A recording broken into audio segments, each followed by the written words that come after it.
Next up, we have a panel discussion which covers protecting critical infrastructures from cyber attacks.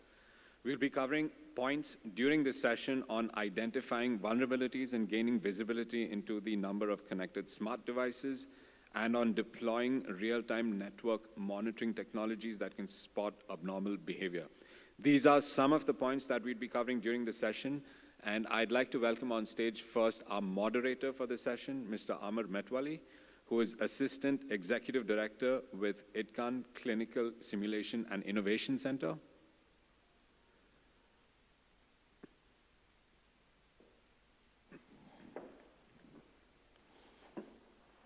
I would like to also welcome our esteemed panelists for this session, Dr. Armstrong, who is a Research Associate with the KINDI Center for Computing Research at Qatar University,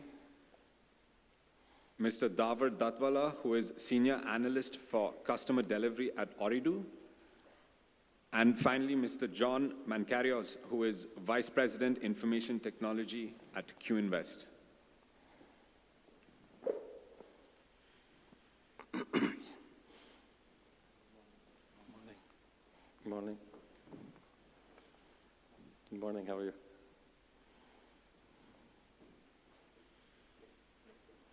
Thank you very much. The stage is yours. Good morning all, and I wish to first welcome our panelists here. I will introduce them shortly. I'm very pleased to be today in this very great event discussing one of the most important topics at the moment. So without waiting, let me introduce Dr. Armstrong. He's a research associate in KINDI Center for Computing Research in Qatar University. Dr. Armstrong is a research associate, as I said. He received his PhD degree in computer science with Open University, United Kingdom. His research interests include security requirements engineering, security risk evaluation, which we will be having a lot of questions today about, requirements, traceability, and the feature interaction problem for information security. Dr. Armstrong has contributed to security research and innovation in adaptive security for the cloud, threat-specific security risk evaluation, quantification of satisfaction of security requirement, and information security for sport accreditation system. His research also resulted into 3 granted US patents in cybersecurity, which is amazing. Mr. Davar is a senior analyst in customer delivery Ooredoo. I think we are all having a lot of questions for Ooredoo. An established and certified professional bringing to the table 17+ years of cybersecurity and information risk management experience. Davar possesses proficiency in offensive and defensive cybersecurity measures based on anticipated risk across assigned programs. He can establish effective PCB and DR plans according to project risk parameters, re-engineering processes, and implement changes to minimize risk. He has demonstrated skills in managing and delivering multiple projects through objective tracking, including metric reports. Davar is deft in collaboration with internal teams, customers, and other business partners to generate accurate program goals. Amazing, amazing experience. And last but not least, John Mancarius, Vice President, Information Technology in QInvest. John is focused in cloud and digital transformation strategy and technology innovation. Prior joining QInvest, John worked on designing and implementing host cloud solution as a senior platform engineer for Link Data Center. John also has more than 15 years of experience in technology field. He graduated from Faculty of Computer Engineering, Cairo University in 2006 and completed his master's degree in Business Administration Management from Swiss Business School in 2019. A great and massive experience. So, thank you. Without waiting, today we're discussing one of the most important topics, especially after opening or inaugurating the central data center cloud system. We're all waiting. If you work in government, you have been giving a lot of promises, a lot of hopes and dreams. We can do that because we have to wait for central cloud system, and finally it's done. So let me ask Dr. Armstrong first. I'm coming from engineering background myself, and PLCs or programmer logistic controllers, it was for me as an engineer, it's the way that we can automate engineering system together, how we've been synchronizing, because there is an element of hardware. You know, the saying we can't trust what we can't see. So for me, IoT is amazing technology. It's coming across. There's many startups at the moment. And if you are interested in stock market, definitely you're going for 3D printing, you're going for IoT, if any startup, because who knows, it might be the coming unicorn. And we can see right now that IoT is replacing the PLCs in many, many ways. And from your experience, how this can affect the security postures and how, especially from the security part? Thank you. Thank you very much for the question. And thank you for the invitation. Greatly honored to be here. This is a great question. Indeed, over the years, this is recent advancements that we're now moving into IoT and cloud. But to answer this question, let me just take you a little bit to where we're coming from. So we're coming from a time whereby we had the PLCs, which were isolated systems. Even with your data, you could copy your data into a flash drive, or you put it on a diskette and put it under your pillow when you sleep at night and sleep on it. And you know that your data is there, it's safe, it is with you. It's not in the cloud. So now we've moved from PLCs, we're now moving towards IoT, which are Internet of Things, and also we're trying to put the data into the cloud. Now, what are the security issues with this? So starting with IoT. IoT, both of them, actually cloud and IoT, is basically about taking the data and putting it on the internet, where it can be accessed by not just the people who are at that particular location who are operating the plant, but it can be accessible to some hacker in China or some hacker in Russia who was trying to break into maybe a Qatar energy plant that is doing oil refinery here in Qatar. Just an example, I'm not saying that's happening. So what's the issue with this? The main issue is the increase of the attack surface. Because once you have, when you have these PLCs, they are isolated systems, they are operating on their own, you have no connectivity. Anything that is happening because someone is right there, maybe with a connected laptop, making configurations on the systems and so on. There is no one who you don't see that is operating this system from somewhere else, the way you don't know. So this is nice. IoT is nice because you can now have, you can now be able to access your plant from remotely and do configurations remotely. If, for example, this system was supplied by maybe some company in Germany, they may not need to fly their engineer to come here physically to see what is going on with your system. They may just be able to configure it remotely from wherever they are. But this introduces a problem because the same feature that the company engineer can use to configure a system remotely can also be used by an attacker who is trying to connect to your system remotely and cause damage. We've seen examples such as, for example, Stuxnet, whereby because of connecting some laptop that came with some malware, it ended up that malware spreading onto the plant, and there was a serious cyber attack because of that. So, so the main thing is that the increase of the attack surface, that's the challenge that is being brought about by the advent of IoT and the cloud. Thank you. Of course, not to speak also of the big breach on the information coming from the big data from IoT, which is amazing. Yeah. I have another question for Davar here, but let me give you a very short story because it can consider as a good entry. A few years ago, we were evaluating a medical education system because we wanted to digitalize the whole medical education curriculums in HMC and in ITQAN, where I'm working at the moment. And let me tell you that this medical management or digital medical management system, it's a very severely monopolized. So we did not receive much offers. We received from the available vendor in the market.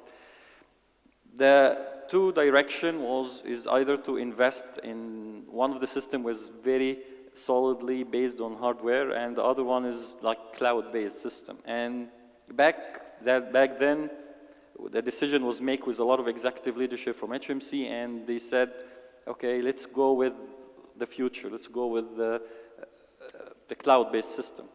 However, today, when we're talking about 3 years of operation and simulation and ITQAN, and we got a lot of obstacles right now because ITQAN is apart from the whole network of the medical public healthcare system in Qatar, with all problem happening with this, with all the huge concerns about breaching for any information, EMRs for electronic medical records or anything like that.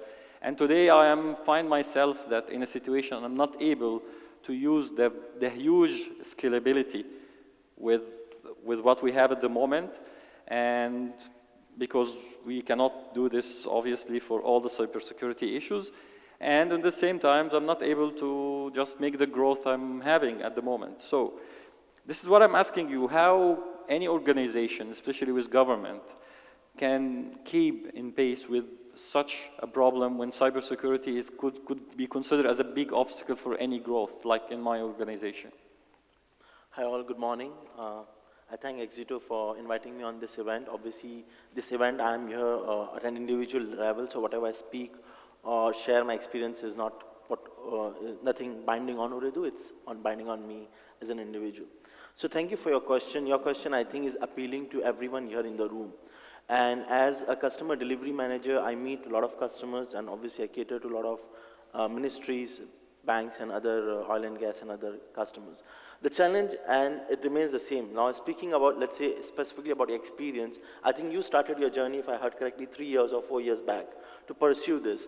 Now, obviously, the challenges were much more different and were much more harder, because at that point in time, Microsoft had just entered Qatar.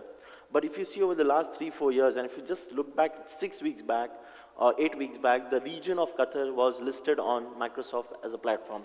Now here I'm speaking specifically on Azure, because Qatar market is primarily on Azure focus right now, while we have GCP coming in and also AWS. But because I know for sure that ministries are mostly binding on Azure, so if you look at Azure as an example and cloud in general, now, as you said, when you're trying to adopt this journey, 3 years back, yes, you would have to do a business risk assessment. You need to understand how you will roll out your region, because that's your region is, let's say, European Union. Then you would have GDPR binding on you. How would you cater your data? Is it perceived to be safer? There were a lot of questions. I think today, if I have to speak, journey would be much easier if someone had to start today, what you started 3 years back. Because why? Let's answer that. So first, we have a local region. That means whatever data you're trying to save is in a data center which is hosted in Qatar. Now, because I'm part of Ooredoo, and I know this is one of the data centers that Microsoft is hosting is with us. And we know how secure it is. It's a tier 1 data center. It's the most certified, most secure data center in Qatar and in fact in Middle East. Now, apart from that, we also have a DR from another provider within Qatar. So that gives you a built-in in-country resilience. That is point number 1, which is your cloud, which is the physical cloud is in Qatar. Second, what has changed in the last 3 years? There is a privacy regulation, as Mr. Solomon before he spoke about, specifically made by Qatar, by MOI, and binding on all the organizations within Qatar. This also came, I think, 8 months back as a regulation. Now, third is our challenges, as Mr. Solomon got a question, saying around the resources. So when we look back 3 years back, you know, the cloud secured specialists were very less in Qatar market. That's because true. As we know, one of the challenge, Qatar is a very small market. We have very few qualified seasoned professionals. What happens is, every time we try to hire someone, we want 15 years of work experience, 10 years of work experience. But how are you going to get that when AWS or Microsoft itself is like not even 8 or 9 years in principle accepted as a BAU? I mean, the adaptation of Microsoft Azure in Middle East itself is not more than 8 years, to be honest. So when we are expecting someone who comes with 15 years of experience, it's going to be difficult to find. So you think we started early? And no, so I would speak that separately, because then it starts with how you are doing your bachelor's and how the entire university can contribute, and how we have to be also open when we are hiring someone. But more important, we have a bright future. Absolutely. I think now coming back to the cloud and the challenges to your question. Now when we look at cloud, there are 4 C's into it. So there is a cloud, then there is a cluster, then there is a code, and then there is a container.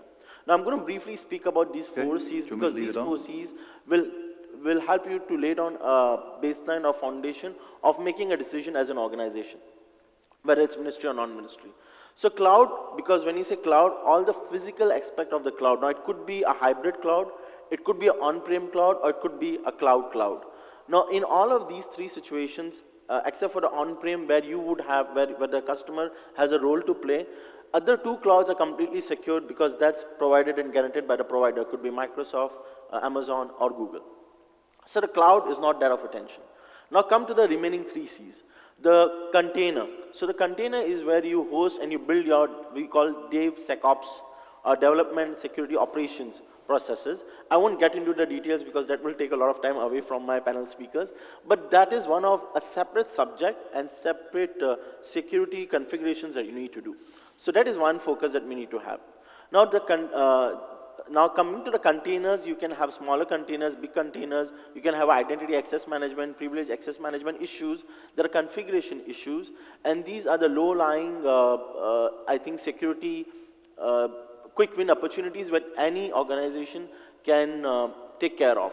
The bigger things are when you start doing a cloud security posture management evaluation. Microsoft has a Defender, Microsoft Defender as a tool which will help you to do that. So I'm just answering your problems and your solutions.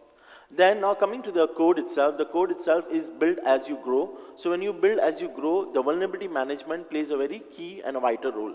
So you need to have a scans deployed which are real time, which obviously Microsoft and even other cloud providers will allow you to do so. And then you would know the common vulnerability exploit, we call the CVEs. And what are the CVEs? Then common weakness enumeration, CWE. These two factors will put you as an organization to understand what's your vulnerability scape.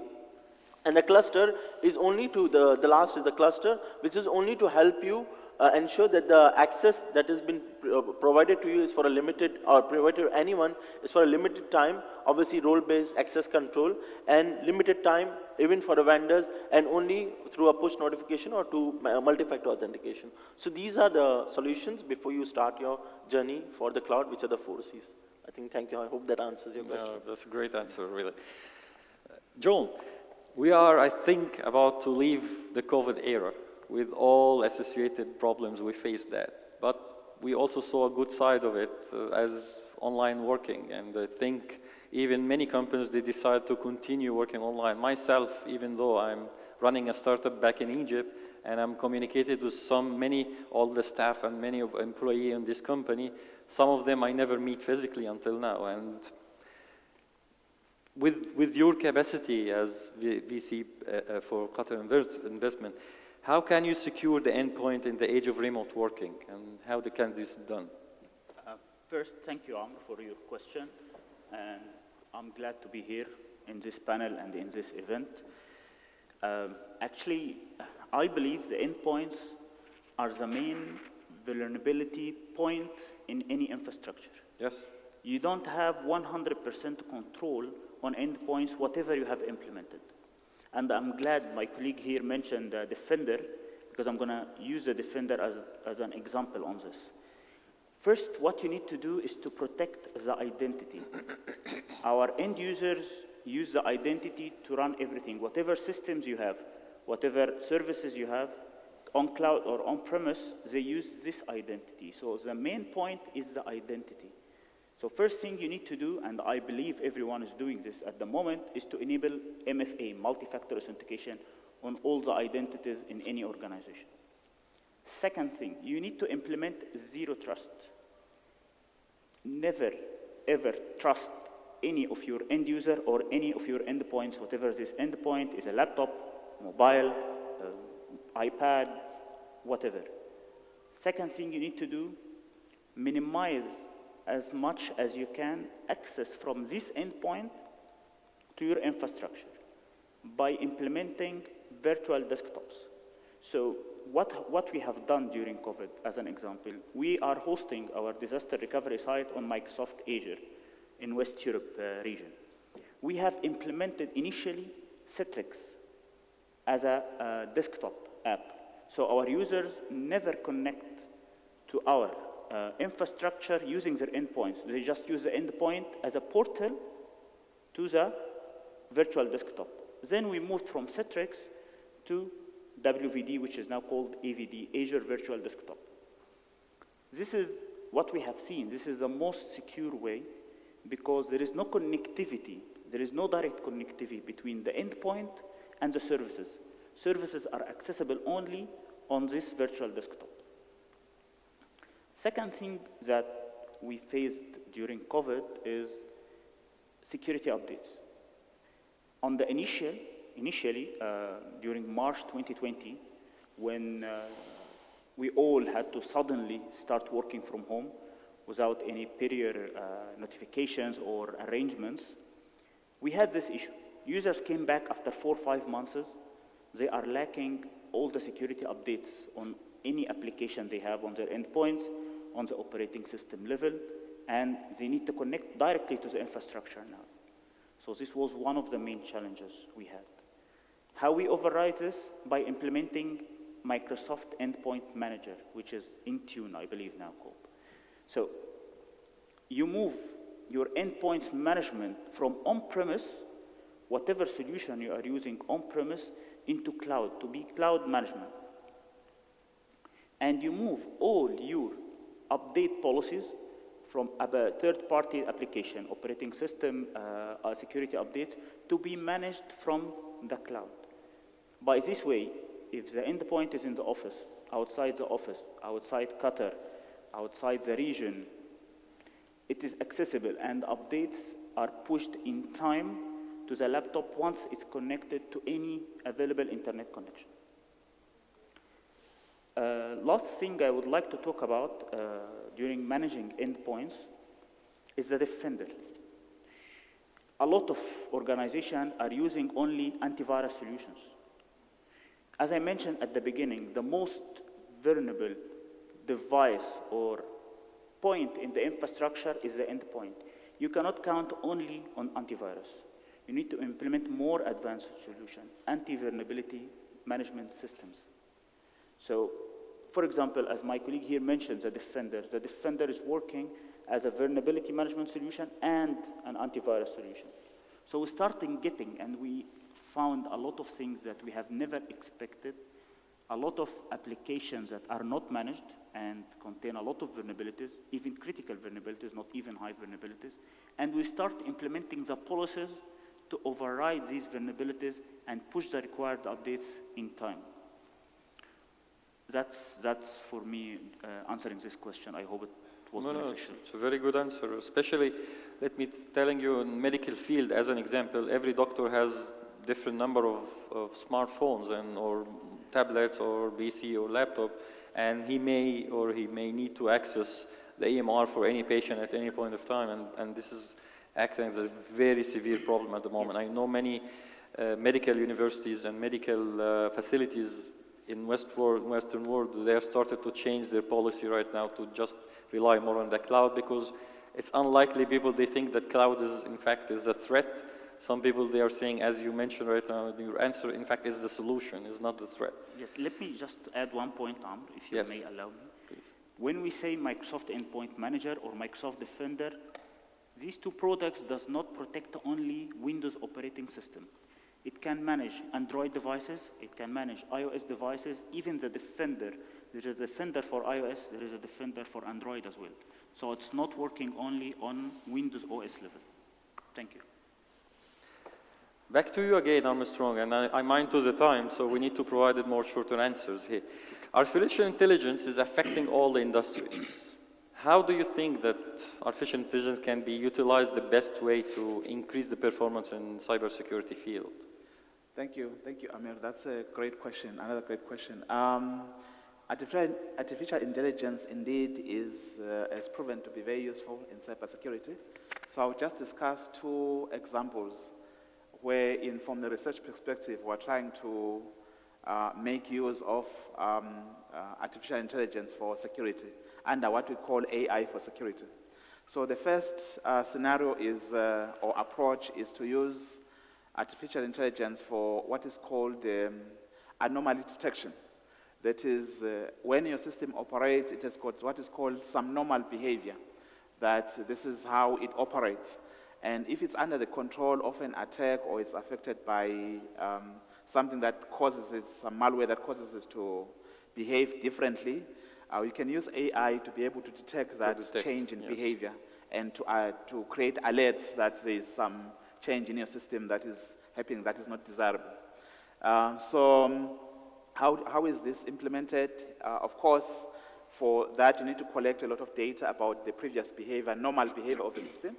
And then when it's operating, we then compare the current behavior against what is considered to be the normal behavior, so that any deviations from that, you can then say, no, this is not exactly how my system is supposed to operate. Mm-hmm. And then a point that is in between that I need to mention that is important, that has come up recently. Some researchers have come up with a way of using AI to actually evade the anomaly detectors. Interesting. Yeah, so it's AI for AI. Okay. Yeah, yes. So I'll leave that point there for now. I'll go to the second point. So the second point is we notice that in cybersecurity, what attackers really do is their full-time job is to create new attacks, new ways of attacking you, finding new vulnerabilities, and finding ways of how to exploit those vulnerabilities. So an idea that we're looking into is how can we use AI as a way of predicting future attacks. So what an attacker would usually do, a hacker would usually do, is to take existing attack methods, assembling them in a new way to come up with a new, more powerful attack. So the idea of using AI is to use AI to look at all these previous attacks, the historical data, to see what are the possibilities, the possible attack scenarios that can be created from those scenarios, and also novel new ones that we have not yet thought about. Okay. Because we lose the battle in security because we're always left behind as defenders. So if you knew that an attack is going to happen, and in this way it's easy for you to patch your system and defend that attack. And as we all know here, attacks become successful because a vulnerability that we didn't know about has been exploited. Or we knew about it, but it has been exploited in a different way that we didn't think about before. So that's how attacks become successful. So we're thinking of this idea of AI, channeling AI to try and see if we can be able to predict future attacks. For future attacks. Yeah, thank you. Amazing answer. So, Davar, bright future coming, right? So Microsoft Azure finally here. Are those systems doesn't have any vulnerability at all? And how HMC, as an example, the organization I'm working in, can protect itself in future? Okay, so when we speak about Azure, any cloud provider, there are two things to think about. One is on cloud, other is in cloud. What is on cloud is provided by the providers like Microsoft, Google, or Amazon. What is in cloud is being provided or generated by you. So when you roll out your first virtual machine on the cloud, when you roll out the first default password, when you do the first subscription, it is in the cloud. And what steps are you taking to safeguard what is in the cloud? This is a question which each organization needs to step back and think. And believe me, this starts from the day one of the journey. Because your first subscription, the first rollout, everything sets the base.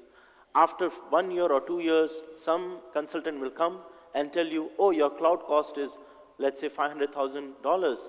I'm going to help you reduce $200,000. Why? Because you didn't think of the subscription when you started the journey. How can one organization safeguard, and what is the best answer to this? To have an architecture developed right at the beginning. You know the end before you start the journey. So once you know the end, obviously there will be back and forth, there will be impact, there will be new risks, there will be new ways of exploiting vulnerabilities. So some vulnerability which today have a safeguard, a new attacker will find a new method using the same vulnerability but in a different manner altogether.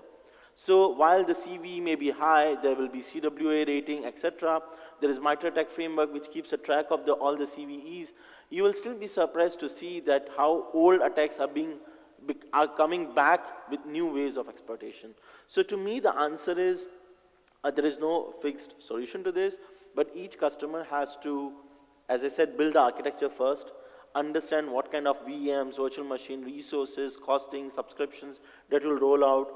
As my colleague said, zero trust approach from day one, write configurations from day one, which is very hard to say. It's easy to say write configurations from day one, but everyone will have a journey. There will be some errors, but it should not be easy errors or should not be low-hanging fruits for an attacker to just go scan and do it. Microsoft Defender on the cloud is good. There are Tenable or Tenable, which is VMware products. So there are other products as well, CrowdStrike, many other products which are cloud-based, which can also give you a third-party view. Run scans. The scans happen automatically through Defender, but you can also have other scans on top of that. And you also have, because when you're in the cloud, there are other IoT devices, for example, or there are other devices which are entering also somehow connected to the cloud. So you need to be sure that this is also protected, meaning all your endpoints have to run a scan. So when you run let's say a Tenable, I'm sorry to use the word Tenable, which is most used in Qatar, whenever you're running a scan in, let's say on Tenable, maybe 2 times a month, ensure that all the vulnerabilities that are there are quickly resolved. And I think the best way for any organization to always have is to have a security operations center, either in-house or outsourced. I think that's my final word. Thank you. John, we are talking about a computer cloud system industry. It's worth at the moment around $370 billion US dollar. Amazing. And the expected growth to be 17%. Myself, I'm in the mentoring program for few incubators in Qatar and outside, and I can tell you many of the new startups, they are within this domain, 60% at least. So what is the current challenges that this industry is facing? And so we can overcome it in the future. Okay. What can prevent my investment from getting the ROI I'm looking for? If you ask me this question like 5-6 years back, I will tell you security. There will always be a trust problem between organizations and cloud. Yes. It was not clear to everyone. But in 2022, I need to ask everyone a question. Which is more secure, cloud or on-premise? Any answer? Cloud or on-premise? In on-premise, if you find a problem, a security hole, a vulnerability that need some investment, how much time it will take to invest whatever, if you need to buy any hardware, if you need to buy any software, if you need to hire someone, how much time it will take, especially with a lot of problems happening around us worldwide, specifically in hardware market. It will take a lot. I remember last year we ordered just laptops, some laptops. It took like 7 months to arrive. Currently in cloud, if you find any problem, by one click, you can implement whatever solution you need to implement, which is the flexibility part. But if you ask me about the current challenges at the moment, I believe the main challenge is it is public cloud. Public cloud means it's targeted by everyone. It's known for everyone, every hacker, every attacker. They know what is public cloud. They know Azure, they know Amazon. IPs are easy to get. Addresses are easy to get. So it is targeted. So hybrid cloud can be an answer for this, as an example? We currently are in hybrid cloud mode. Yes. But this is not the answer. The answer is to take whatever precautions. Mm-hmm.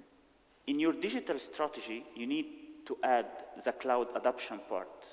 And within this cloud adoption part, you need to do your exercise, as my colleague said. You need to do your assessments. For example, I am moving to Azure. What are the security measures on Azure? For example, currently we all know that Microsoft Azure in Qatar, they are complying with Qatar's security framework from information security perspective. Currently, Qatar has its own cloud adoption framework other than the security framework as a regulations for any cloud vendor or any cloud organization to operate in Qatar. We need to see these measures. What are the security measures? What they can provide me on top of my subscription. There are already some tools on top of the subscription that you can use for your security perspective. And you can add on top of that. For example, you have Azure firewall. On top of that, you can add the Fortinet, you can add whatever vendor you like as a virtual appliance. And even within the firewall, the native firewall in Azure, you have more than one subscription, standard and premium. That's besides they have a security center, which automatically assess your organization, assess whatever services and virtual machines you are hosting on cloud, and give you a report on what are they recommended. One of the recommendations, you have hard disks on Azure. It will ask you, it will check for you, sorry, if it's encrypted or no, encrypted on rest or no. This is one of the assessment, and the encryption is a very critical part when we come to cloud. Yes. Second, it assesses your identities, whether these identities are hybrid identities, cloud identities, or even on-premise identities. As my colleague mentioned, Defender. There is one part of the Defender called Defender for Identity. Even if you have only on-premise domain controller, you can install the Defender Identity client on that domain controller, and it will assess and keep alerting you whenever there is any abnormal behavior on your domain controller. So I believe there are not so much challenges at the moment, except maybe the knowledge and the resources available in the market. We are still struggling when we come to artificial intelligence to enhance our security operation, when it comes to big data and data analytics, because even if we have all the security tools worldwide, we need someone to read this data, understand this data, implement the requirements. Thank you. Amazing. I wish this is to be interactive, really. So anyone from the audience have any questions to the panelists, please, just go ahead. Otherwise, I don't want to continue asking myself. I think there is a question there. At the end. Yeah, two. There's one? Two. Yeah.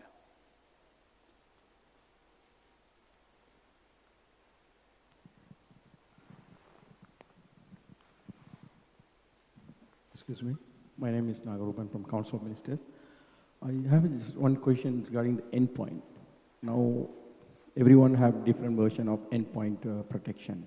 Somebody use different ABCD. But although they have Windows Defender, can we depend only the Defender, Microsoft Defender as endpoint security?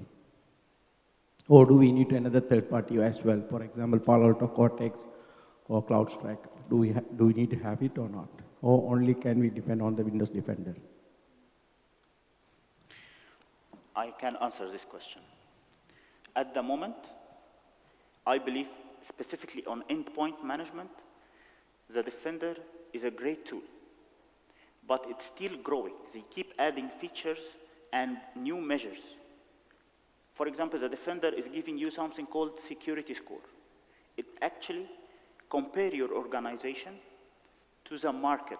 So if there are more than financial sector in the Middle East hosts their services on the Defender, it will compare your organization across all the financial sectors that are hosting their services on the Defender and give you a security score and where you are compared to these organizations. So what we are using at the moment, we are using two tools. We are using Semantic and we are using the Defender. And if you want my practical experience, I'm going to get rid of the Semantic. Okay. Thank you. Any other question? Hi, thank you. This is Muhammad Saleh from CB Insurance. It's related to the same point, actually. As mentioned before, we are in the age of IoT and the cloud. Also, we are in the age of 5G, which increase exposed devices to internet. What is the measures taken or to be taken for securing the endpoint devices, which we can't install endpoint protection system like smart TVs, like self-driving cars, like drones? Okay, that's it. You want to answer this, Dr. Armstrong? For the smart TVs, they are all mainly based on Android devices, so you can still use the Defender with the smart TVs. But I am not sure, and I don't have required experience when it comes to IoT devices. Do you want to add anything? I can. Yeah, please. Okay, so we did a large program here, which was for Middle East. It is for an IoT device which is on the Lexus car. It's move on the go. I'm just giving an example. In this particular case, when you're trying to protect an endpoint, there is no, let's say you have a defender, okay, which is fine. But what are you trying to protect? You're trying to protect the vulnerability which can arise with this connection onto your cloud or whatever on-prem system. How are you going to secure it? Now, when you're implementing this with a partner, obviously there is a partner when you're involved, that particular data platform, what security that data platform has is important. So I wouldn't want to name the data platform that we use because, but that's one of the most secured, and that's why Ooredoo partners with a very, very secure network. I think there is no fixed answer to this. So while you can have a defender, but that doesn't guarantee you. What guarantees you is how you're configuring this input onto your environment. How you're going to safeguard, obviously you should not go with standard password. Those are very basics. I'm sure that's already taken care of. But what are the exploitations or whatever this platform is going to bring on the table, you need to really take a security posture assessment of that and then only decide, because that will give you a proper answer. I don't know whether underlying is Linux, underlying what are your, how this platform is communicating to your main environment. But be sure, just having an endpoint, let's say Defender for example, in this case, does not guarantee you that you're covered. You really have to take a step back before you get anything onto your environment. This is IoT. We have many IoT. Ooredoo obviously has the largest number of IoT devices in Qatar. Very secure to ministries, to ONG, I don't want to name it, but obviously we are thoroughly, we have a different architecture, 3-layer, 4-layer, I can't name it, but we just don't allow it to come into our or even the customer's environment. So you need to plan it very well. That's my suggestion. Just to add on my colleagues' points, especially the last speaker, it's more about you need to do assessment of what will be the effect of introducing this device into your network. So there are many risk assessment methods available. You need to know what are the vulnerabilities of your device and what will be the effect of those vulnerabilities if you incorporate that device into your infrastructure. That's basically that. And that answer will tell you whether you should proceed or not to incorporate that device depending on how much risk you can incur as a result of that device. And in terms of protection, there are ways by which you can do to mitigate against that risk. Yeah. It's amazing, yeah. Thank you, really. You wish to conclude, I think I think there is one more question. Yeah. Do we have one more question? Thanks for your time. I have two questions. One about the data privacy regulations we spoke about in the previous session, and it is related to the cybersecurity as well. Now that we are talking a lot about privacy in the last few years, after the GDPR and all this stuff, how can we integrate data privacy with cybersecurity?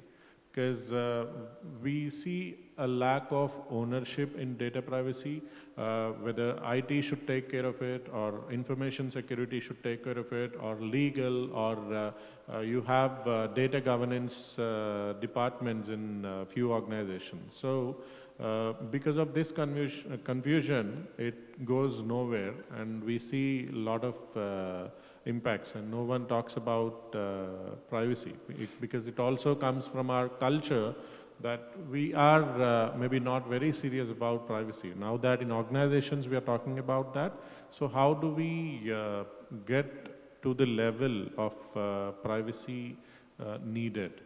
That's my first question. Can we provide a very short answer for this question? I think, can I take this? So I think the answer is, I see this with all these customers here in Qatar. And everyone hates information security department, and they want information security department to own it. I think this has to be a complete top-down. We need to understand that the information security team tells what are the risks, and the stakeholders need to answer it. Obviously, sometimes you need to guide, you need to... See, in Qatar, there is a lot of gap on understanding from the stakeholders. So that is why training plays a very important role, and this would help you to collaborate better. to answer it shortly, given the time, and I would be happy to discuss offline with you because we have these challenges. Everyone will hate you. Your struggle is genuine. There is no right or wrong thing. There is an approach that I can discuss offline with you one-to-one, which we have seen our customers adopt and they have been successful. But yes, everyone is going to hate you and they want you to do everything.